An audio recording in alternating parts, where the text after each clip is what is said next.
मैं शपथ लेता हूँ कि विद्यार्थी मेरे धर्म में मानवता की सेवा करना मेरा परम लक्ष्य है। राष्ट्र की उन्नति में मैं सदैव तत्पर रहूँगा।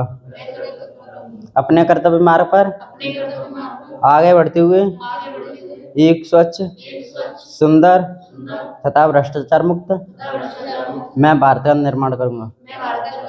जय हिंद। तो शब्दों का भी जो है चयन जरूरी है, ठीक है। पढ़ो देसी लैंग्वेज में, लेकिन शब्द भी ध्यान रखना जरूरी है। तो हम लोगों ने साधारण विधेयक पढ़ लिया था। विधेयक में हमने बताया था विधेयक के मोस्टली कितने प्रकार होते हैं। वैसे एक तो होता है साधारण विधेयक, 3 प्रकार मुख्य रूप से होते हैं, साधारण विधेयक और वित्त विधेयक, और तीसरा होता है संविधान संशोधन विधेयक। संविधान संशोधन विधेयक, संशोधन विधेयक, ठीक है। वित्त विधेयक में ही होता है धन विधेयक। वित्त विधेयक के ही उप पार्ट है धन विधेयक। और वित्त विधेयक के 2 जो है श्रेणी होते हैं, वित्त के 2 श्रेणी होते हैं, फर्स्ट और सेकंड, ठीक है। तो ये इस तरीके से जो है विधेयक होता है। अब साधारण विधेयक का हम लोगों ने अध्ययन कर लिया था, साधारण विधेयक का अध्ययन कर लिया था। आज हम लोग अध्ययन करेंगे वित्त विधेयक का। आज अध्ययन करेंगे वित्त विधेयक का, फाइनेंस बिल का। तो वित्त विधेयक और साधारण विधेयक में माइन्यूट अंतर है। और इसके बाद जो धन विधेयक आता है, धन विधेयक और वित्त विधेयक में भी अंतर है। ये सारा आज हम लोग यहाँ समझेंगे कि क्या क्या अंतर है, ठीक। तो वित्त विधेयक आप हेडिंग डालेंगे वित्त विधेयक,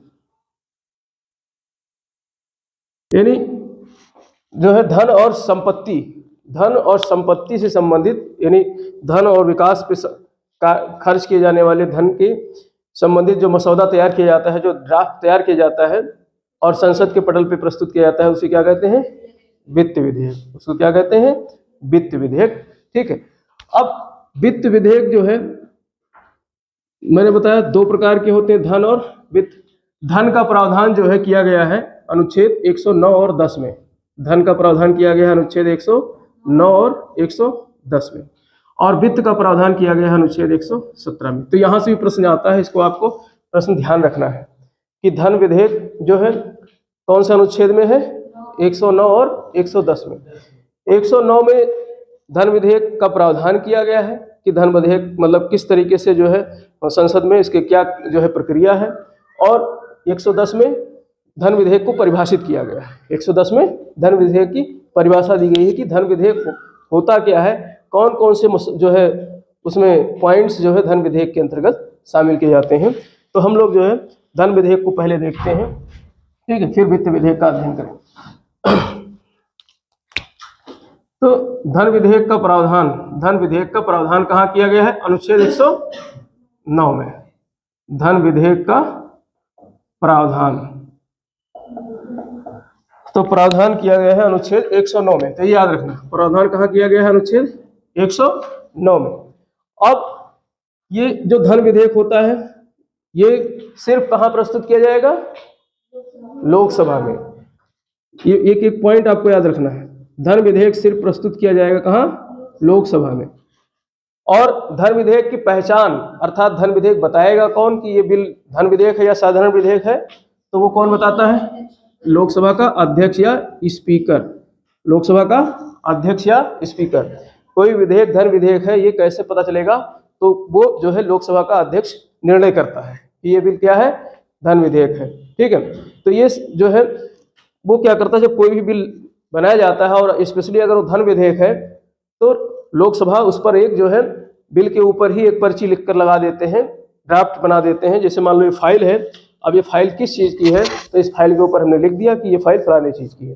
तो उसके ऊपर, उस ड्राफ्ट के ऊपर ही लोकसभा अध्यक्ष लिख देते हैं। जैसे राज्यसभा को भेजना है, अब राज्यसभा को भेजना है तो राज्यसभा के पास साधारण विधेयक और जो है साधारण विधेयक को लेकर दोनों सदनों को बराबर पावर है, जैसा कि मैंने बताया था कल। लेकिन धन विधेयक को लेकर के राज्यसभा के पास सीमित शक्तियां हैं, ठीक है। तो इसलिए लोकसभा पहले ही बता देती है कि जो है ये धन विधेयक है, इसलिए राज्यसभा इस पर जो है तत्संबंधित कार्यवाही करे। तो इसलिए जो है ड्राफ्ट पर स्पीकर महोदय जो है लिखवाते हैं कि ये क्या है, धन विधेयक है। तो ये ध्यान रखना। तो इसका ये सब कहाँ से हमको पता चलता है, अनुच्छेद 109 से। और इसके अलावा धन विधेयक जो है इस पर राष्ट्रपति की पूर्व अनुमति लेना जरूरी होता है। धन विधेयक को अगर सदन में प्रस्तुत करना है तो राष्ट्रपति की हमें मतलब सदन को पूर्व अनुमति लेना पड़ेगा, यानी राष्ट्रपति से बताना पड़ेगा कि भैया जो है हम धन विधेयक को लाने जा रहे हैं। ठीक, तो ये भी किससे पता चलता है, अनुच्छेद 109 से।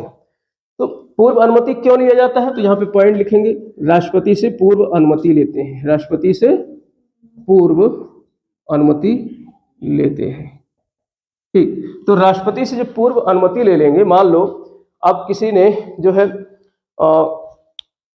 एक उदाहरण से जैसे समझो, जैसे कोई बच्चा है और क्लास में जो है नहीं आना चाह रहा है, मतलब शादी पड़ गई और पहले से ही जो है क्लास टीचर से जो है एप्लीकेशन दे दिया कि गुरुजी इतने इतने दिन तक जो है मैं नहीं आऊँगा, तो अब उस पर जो है जुर्माना नहीं लगाया जा सकता है, यानी जब दोबारा आएगा तो जुर्माना नहीं लगाया जाएगा, जब क्लास अटेंड करेगा तो जुर्माना, क्योंकि पहले से उसने क्या ले ली थी, अनुमति ले ली थी, पहले से उसने अनुमति ले ली थी। अब राष्ट्रपति महोदय से जब पहले से अनुमति ले ली जाएगी, फिर राष्ट्रपति महोदय के पास जब फाइल पहुंचेगी कानून बनने के लिए अर्थात उस पर सिग्नेचर के लिए, तो राष्ट्रपति महोदय क्या मना करेंगे, मना करने का तो वहाँ प्रावधान नहीं है, क्योंकि राष्ट्रपति महोदय ने ही पहले से ही उस पर क्या दिया था, अनुमति दी थी कि हाँ ये बिल जो है तुम लेकर के आओ। तो राष्ट्रपति महोदय से जो है पूर्व अनुमति ले करके ही इसको सदन में क्या किया जाता है, प्रस्तुत किया जाता है। तो ये सारी बातें जो है धन विधेयक की हमको कहाँ से पता चलता है, अनुच्छेद 109 से। अब अनुच्छेद 110 में इसकी परिभाषा दी गई है, अनुच्छेद 110 में इसकी क्या दी गई है, परिभाषा। परिभाषा में क्या क्या चीज कहा गया है कि कौन सा विधेयक धन विधेयक होगा, तो इसमें कहा गया है कि कर से संबंधित सारे प्रावधान, कर से संबंधित, कर मतलब कर से धन प्राप्त होता है, टैक्स से क्या प्राप्त होता है, धन, तो यहाँ पर हम धन की ही तो बात कर रहे हैं। तो कर से संबंधित सभी प्रावधान, कर में चाहे वृद्धि करना हो, कर में चाहे कटौती करना हो, चाहे कर को खत्म करना हो। ठीक, तीन कर से संबंधित तीन बातें हो सकती हैं, कर में वृद्धि करना हो, या फिर कर को घटाना हो, या फिर कर को उत्साहित करना हो, किसी वस्तु पर कर खत्म करना हो। जैसे सरकार को ये लगता है कि शिक्षा को बढ़ावा देना है तो कॉपी किताब कलम पेंसिल इस पे कर खत्म कर सकती है कि सभी गरीब बच्चे जो है टैक्स नहीं होगा तो सस्ती हो जाएंगी किताबें, तो खरीद सकते हैं, तो कर खत्म किया जा सकता है उस पर। अब जीएसटी ही था, जीएसटी क्या था, कुछ वस्तुओं पर टैक्स बढ़ाया गया, कुछ पे कम किया गया। तो ये सब चीज़ें, ये सारी चीज, इससे संबंधित जितने भी बिल होंगे, जितने भी मसौदे तैयार किए जाएंगे, वो सब किससे संबंधित हो जाएंगे, वित्त विधेयक, वो जो है धन विधेयक से। ये सब किस पे संबंधित हो जाएंगे, धन विधेयक से हो जाएंगे। ठीक है, इसी प्रकार से जो है आपका कर हो गया, और क्या है, एक सेकंड, हाँ, और केंद्र सरकार के जो है ऋण, केंद्र सरकार के ऋण, केंद्र सरकार के जो है ऋण। अब सरकार ऋण भी लेती है, सरकार जो है विदेशों से ऋण लेती है और अपने देश में ही जो है तमाम संस्थान उनसे भी ऋण लेती है। तो सरकार जो ऋण लेती है, अब ऋण लेगी तो सरकार के पास क्या आएगा, धन आएगा ना। तो उससे संबंधित जो भी मसौदा तैयार किया जाएगा, जो भी विधेयक तैयार किया जाएगा, तो वो किस में आएगा, जो है धन विधेयक में आएगा। और ये परिभाषा के अंतर्गत आएगा, ये किस में आएगा, 110 के अंतर्गत आएगा। और इसके अलावा जो है एक होता है संचित निधि। ये क्या होता है, संचित और आकस्मिक निधि, संचित और आकस्मिक निधि, संचित और आकस्मिक। अब देखो संचित और आकस्मिक निधि में थोड़ा अंतर समझ लो। जैसे बच्चा जो है क्या करता है कि नानी मामा के यहाँ जाता है तो पैसे प्राप्त करता है, और वो पैसों को ला करके कहाँ डालता रहता है, गुल्लक में डालता रहता है। फिर जो है जब पैसा ज़्यादा हो जाता है तो मम्मी से कहता है हम साइकिल खरीदेंगे, हमने पैसा बचा कर रख लिया है, फिर गुल्लक को पटकता है, तो वो उसका क्या हो गया, संचित निधि हो गया। अब उसका क्या हो गया, संचित।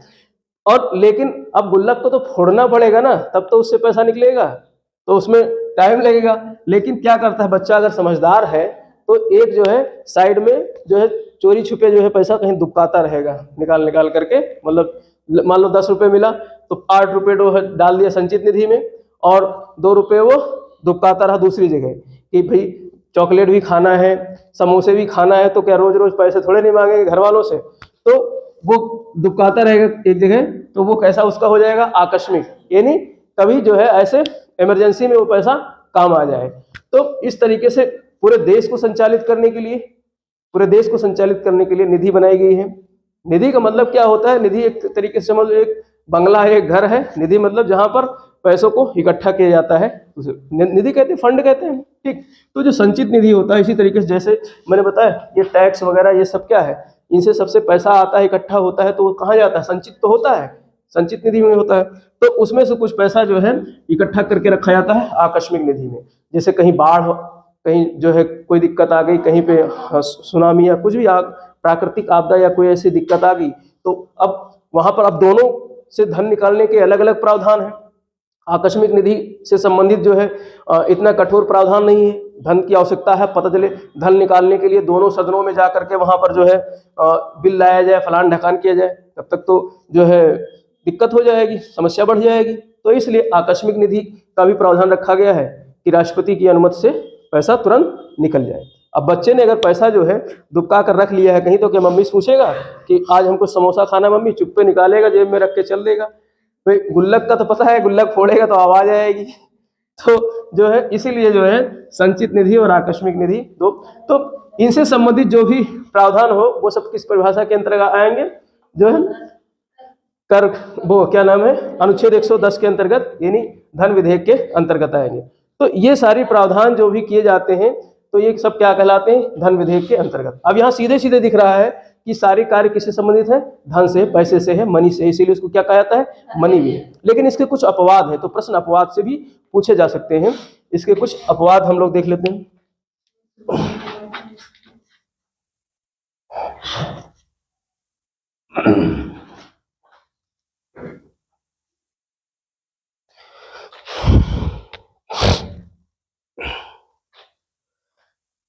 धन विधेयक के अपवाद,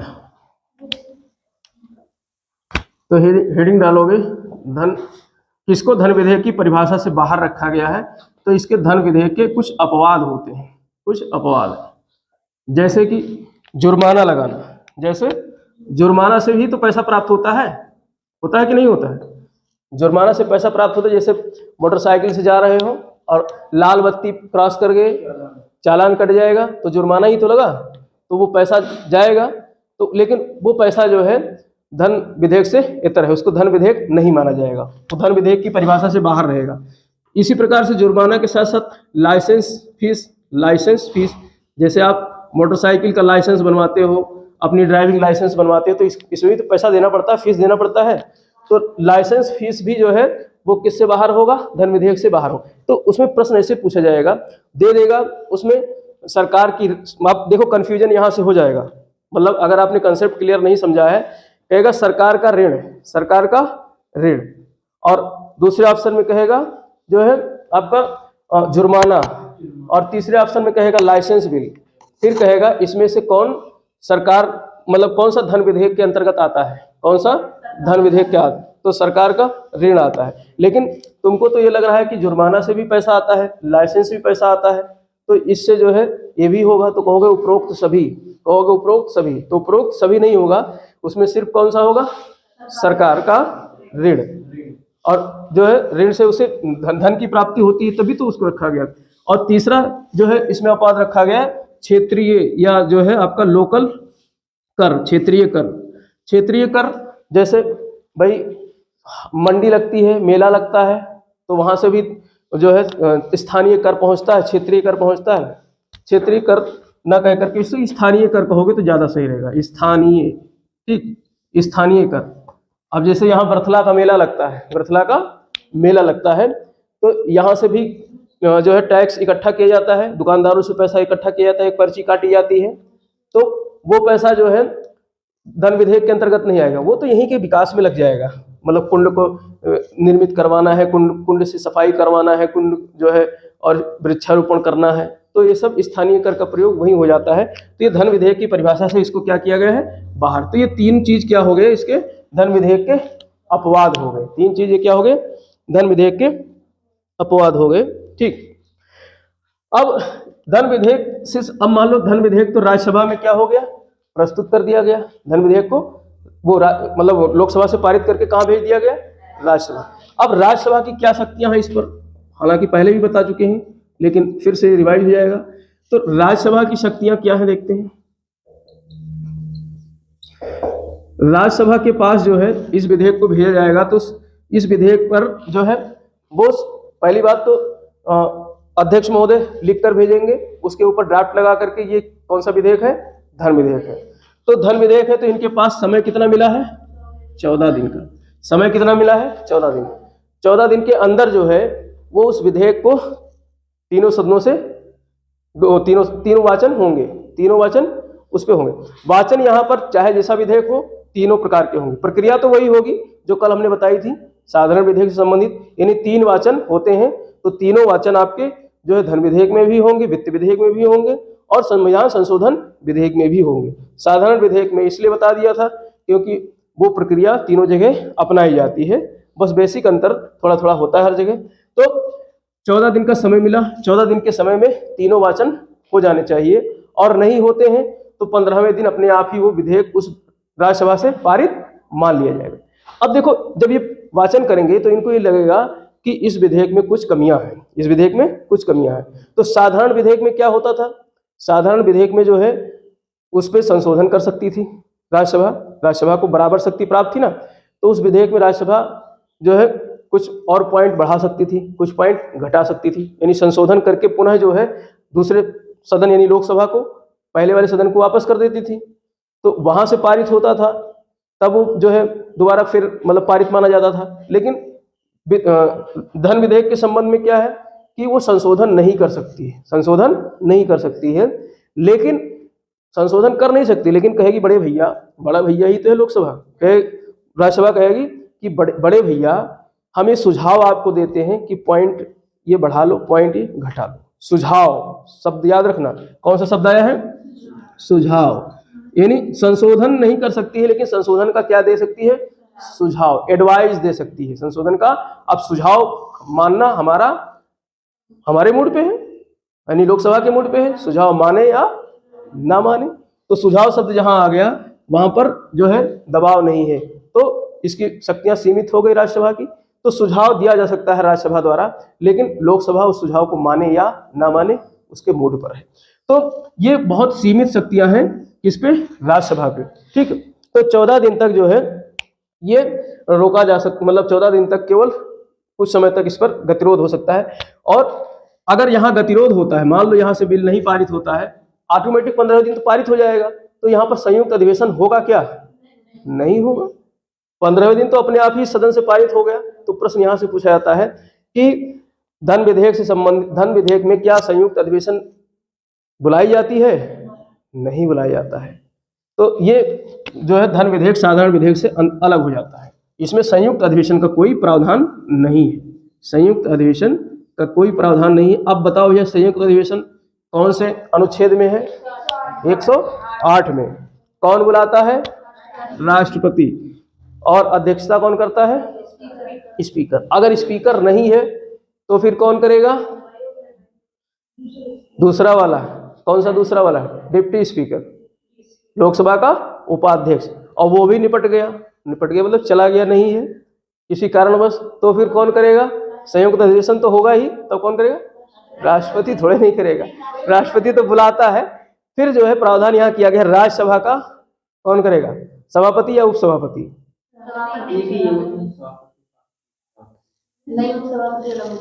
राज्यसभा में दोनों पद है, सभापति का भी है, चेयरमैन का भी है, और डिप्टी चेयरमैन का है, उपसभापति का भी है। क्या सभापति राज्यसभा का सदस्य होता है?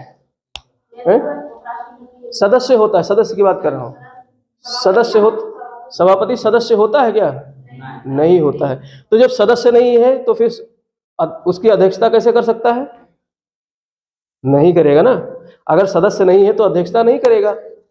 भाई मान लो ये क्लास है, अब इस क्लास में कोई बच्चा पढ़ने ही नहीं आ रहा है, फिर उसको कहो मॉनिटर बन जाए, तो क्या तुम लोग बनने दोगे मॉनिटर? नहीं बनने दोगे। तो क्लास मॉनिटर बनने के लिए क्लास में पढ़ने आना जरूरी है कि नहीं जरूरी है? ऐसे थोड़े नहीं घर बैठे हो मॉनिटर बना दो। तो उपराष्ट्रपति महोदय जो है वो मॉनिटर थोड़े नहीं होते हैं उस सदन के, मतलब मॉनिटर है, मतलब वो क्या उसके सभापतित्व तो करते हैं क्योंकि एक पद है, लेकिन उसके जो है क्या नहीं है, सदस्य नहीं है, मेंबर नहीं है। और तब जब मेंबर नहीं है तो उसकी संयुक्त अधिवेशन की अध्यक्षता नहीं की जाएगी, संयुक्त अधिवेशन की अध्यक्षता नहीं करेंगे। तो संयुक्त अधिवेशन की अध्यक्षता कौन करता है? उपसभापति। अगर ये दोनों नहीं है, कौन नहीं है? अध्यक्ष नहीं है और उपाध्यक्ष नहीं लोकसभा का, तो तीसरे नंबर पे किसका नंबर आता है? उप सभापति का, राज्यसभा के उप सभापति का। तो प्रश्न यहां से पूछा जा सकता है कभी कभी घुमा फिरा करके कि संयुक्त अधिवेशन की स्थिति में अगर लोकसभा का अध्यक्ष और लोकसभा का उपाध्यक्ष अनुपस्थित है तो ऐसी स्थिति में लोकसभा के वो जो सत्र है, जो संयुक्त सत्र है, संयुक्त अधिवेशन हो रहा है, उसकी अध्यक्षता कौन करेगा? तो उपसभापति, राज्यसभा का डिप्टी चेयरमैन, उपसभापति। तो यहां से प्रश्न आ सकता है, इसलिए इसको आप ध्यान से रखना, ठीक। तो इस तरीके से इसमें संयुक्त अधिवेशन, धन विधेयक में संयुक्त अधिवेशन का प्रावधान नहीं है, ठीक। तो ये तो क्या हो गया आपका धन विधेयक। अब धन विधेयक के साथ साथ में हम लोग जो है वित्त विधेयक को भी देखते हैं। बस थोड़ा सा अंतर होता है वित्त विधेयक और धन विधेयक में, और प्रश्न यहां से अक्सर पूछा जाता है। जो वित्त विधेयक होता है, ठीक, ये अनुच्छेद कितने में है? 117 में। तो इसको दो श्रेणियों में बांटा गया है, श्रेणी 1 और श्रेणी 2। श्रेणी 1 जो है अनुच्छेद 117 1 में है, अनुच्छेद 117 1 में, और श्रेणी 2 जो है अनुच्छेद 117 3 में है, अनुच्छेद 117 3 में है। तो ये याद रखना आप जो है, श्रेणी 1 जो है अनुच्छेद 117 1 में है और श्रेणी 2 जो है अनुच्छेद 117 3 में है। इन दोनों में थोड़ा थोड़ा अंतर है और ये दोनों मिलकर के धन विधेयक से थोड़ा अंतर है। धन विधेयक जो है वित्त विधेयक के ही अंतर्गत आता है, धन विधेयक जो है वित्त विधेयक के अंतर्गत ही आता है। लेकिन जब धन का हम उपयोग करते हैं किसमें? विकासात्मक कार्यों में। जब धन का विकासात्मक कार्यों में उपयोग किया जाता है तो धन और विकासात्मक कार्य दोनों से संबंधित जो मसौदे तैयार किए जाते हैं वो किसमें आते हैं? वित्त विधेयक में। तो वित्त विधेयक का दायरा बड़ा होगा कि धन विधेयक का दायरा बड़ा होगा? वित्त विधेयक का। तो वित्त विधेयक बड़ा हो जाएगा। वित्त विधेयक का दायरा क्या हो जाएगा? क्योंकि वित्त विधेयक में धन के साथ साथ में व्यय भी आ गया। विकास करोगे तो व्यय होगा कि नहीं? तो मतलब देसी भाषा में क्या समझो, धन विधेयक आय है। धन विधेयक क्या है? आय से संबंधित चीजें। भाई वहां टैक्स लगाया जा रहा था, ऋण लिया जा रहा था, तो सब आमदनी की तो बात हो रही थी, ठीक है। लेकिन जो वित्त विधेयक है यहाँ पर आय के साथ साथ में किसका बात किया जाता है? व्यय का भी। विकास करोगे तो व्यय होगा कि नहीं होगा? जब मान लो बिल्डिंग बनानी है, पुल बनाना है, इनसे संबंधित विकासात्मक कार्य होंगे तो पैसा खर्च होगा कि नहीं होगा? तो आय और व्यय दोनों का ब्यौरा कहाँ होता है? वित्त विधेयक में। तो वित्त विधेयक बड़ा हो जाता है धन विधेयक से। तो यहाँ पर जो है कथन कारण का या इस तरीके से प्रश्न पूछा जा सकता है, सिलोजियम टाइप का प्रश्न आता है। यहाँ पर जो है वेन डायग्राम बना करके प्रश्न पूछा जा सकता है। तो इसका डायग्राम कैसे बनेगा? बड़ा डायग्राम बन गया किसका? वित्त विधेयक का, और इसके अंदर बन जाएगा छोटा डायग्राम धन विधेयक का। छोटा डायग्राम बन जाएगा धन विधेयक का, और ये बड़ा वाला क्या है? ये वित्त विधेयक। अब देखो इससे कैसे हम जो है एक कथन निकालते हैं। एक कथन ये निकाला जाएगा कि सभी धन विधेयक वित्त विधेयक होते हैं। भाई ये इसके अंदर है ना, तो एक स्टेटमेंट निकलेगा, सभी धन विधेयक क्या होते हैं? वित्त विधेयक होते हैं। लेकिन सभी वित्त विधेयक धन विधेयक होते हैं क्या? नहीं होते। सभी क्योंकि धन विधेयक से बाहर ये वाला हिस्सा क्या है? धन विधेयक से बाहर। जो अब ये इतना वाला धन विधेयक जो है वो वित्त विधेयक का हिस्सा हो गया, इतना वाला, तो इतना तो वित्त विधेयक हो गया, और लेकिन इसके बाहर वाला आवरण जो है वो धन विधेयक से बाहर है। तो सभी जो है वित्त विधेयक धन विधेयक नहीं होता है, लेकिन धन विधेयक सभी क्या होता है? वित्त विधेयक होता है। तो इस तरीके से वेन डायग्राम वाले प्रश्न भी आईएएस में पूछा जाता है, ठीक है। ये जो है समझना बहुत जरूरी रहता है। तो यहाँ से प्रश्न ये बन सकता है कि इसलिए जो है वित्त विधेयक जो है धन विधेयक से क्या होता है? उसका दायरा बड़ा होता है। ठीक। तो जो वित्त विधेयक है उसको दो श्रेणियों में बांटा जा सकता है। अब यहाँ पर जो है वित्त विधेयक जो होता है ये केवल लोकसभा में ये भी प्रस्तुत किया जाता है। वित्त विधेयक भी केवल लोकसभा में प्रस्तुत किया जाता है, केवल लोकसभा में। और वित्त विधेयक में भी कौन सी श्रेणी फर्स्ट की बात कर रहे हैं, श्रेणी फर्स्ट। दोनों में बेसिक अंतर है, बस इतना समझ लेना। और इसे भी राष्ट्रपति की पूर्व अनुमति से जो है प्रस्तुत किया जाता है, राष्ट्रपति की पूर्व अनुमति। ये दो चीजें जो है आपका अलग करती है साधारण विधेयक से वित्त विधेयक को। साधारण विधेयक में केवल लोकसभा में नहीं प्रस्तुत किया जा सकता है, किसी भी सदन में प्रस्तुत किया जा सकता है, और राष्ट्रपति की पूर्व अनुमति भी नहीं लेनी पड़ती है किसमें, साधारण विधेयक में। लेकिन धन विधेयक में और वित्त विधेयक की श्रेणी 1 में ये दोनों चीज था। और धन विधेयक में राष्ट्रपति मतलब लोकसभा की शक्तियां असीमित थी, राज्यसभा की शक्तियां सीमित थी।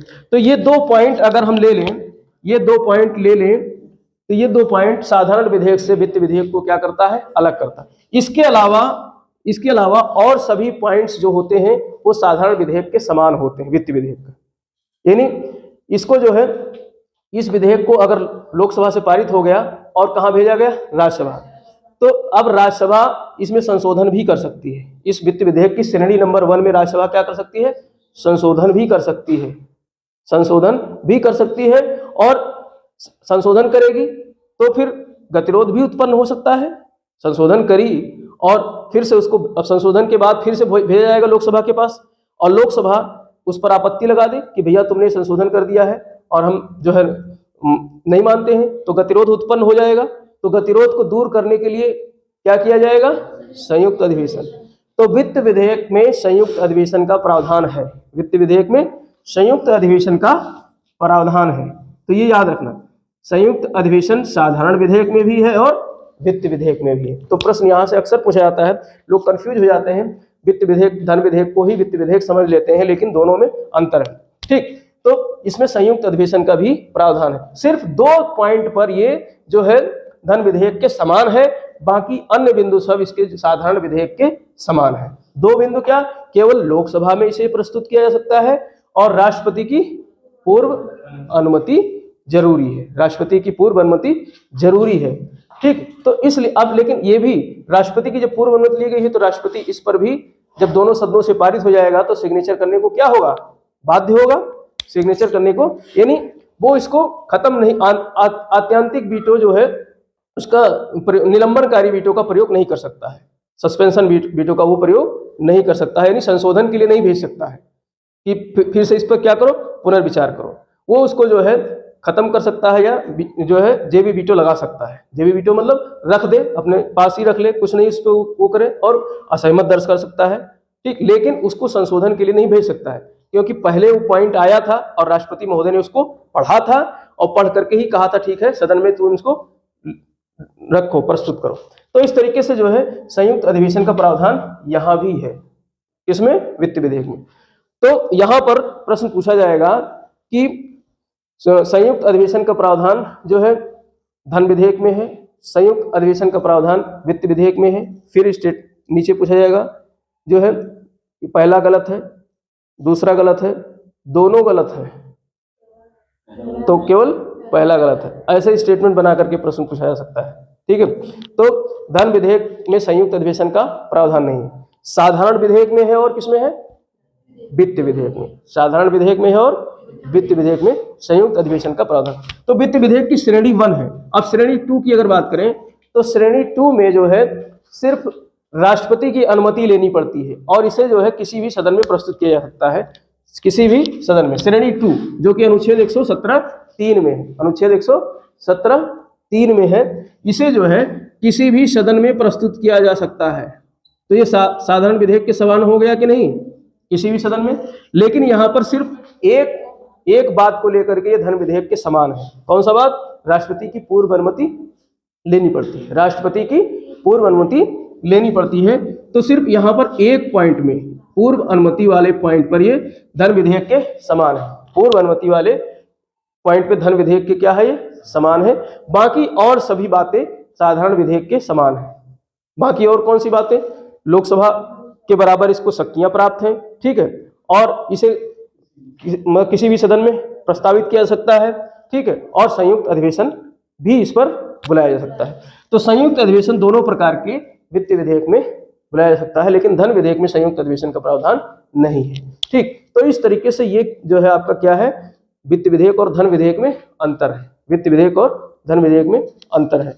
अंतर समझ में आया कि नहीं, ठीक। अब इसको थोड़ा सा रिवाइज कर लो फटाफट। जो है भाई, धन विधेयक सिर्फ जो है लोकसभा में ही प्रस्तुत किया जा सकता है, और लोकसभा का अध्यक्ष ही ये बताएगा कि ये विधेयक क्या है, धन विधेयक है, ये विधेयक क्या है, धन विधेयक है। और कैसे बताएगा वो, क्योंकि धन से संबंधित बातें होंगी उसमें, धन से संबंधित उसमें बातें होंगी। अब धन से संबंधित बातें तो उसमें जुर्माना वाला भी तो हो सकता है, तो वो जुर्माना वाली बातें होंगी, तो अध्यक्ष महोदय उसको धन विधेयक के अंतर्गत नहीं रखेंगे। अगर लाइसेंस से प्राप्त धन से संबंधित कोई कानून बनाना है तो वो भी नहीं होगा। कोई स्थानीय कर से संबंधित प्रावधान होगा तो वो भी इसके अंतर्गत नहीं आएगा। ये सब कहाँ आएंगे, साधारण विधेयक में आएंगे।